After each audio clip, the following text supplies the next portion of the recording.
جون تاونسند الكاتب والمؤلف نصح اي حد بيعمل برزنتيشن، اي حد بيعمل عرض كده تقديمي قدام الناس واقف وبيتكلم، في اول 30 ثانيه قال لنا حاجه لطيفه قوي. قال لنا بيبقى فيه دايما على كتافنا فيه قرد كده، وسمى القرد ده ميرفي مونكي.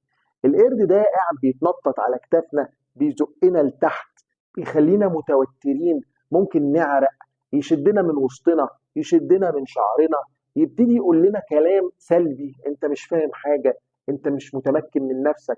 فقال لنا نصيحة حلوة قوي: تخلص من القرد ده بسرعة وارميه في أول 30 ثانية على الجمهور، بانك ممكن تسال الجمهور سؤال.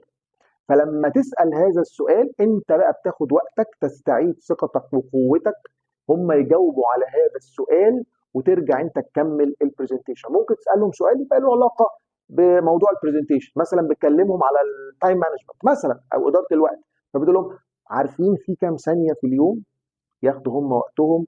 بتكلمهم مثلا على التخطيط: انتوا عارفين في كام في المية من الناس مش بيعرفوا يحققوا الهدف بتاعهم؟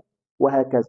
فارمي القرد على الجمهور في اول 30 ثانية، تخلص من الميرفي مونكي عشان تكمل البرزنتيشن بقوة.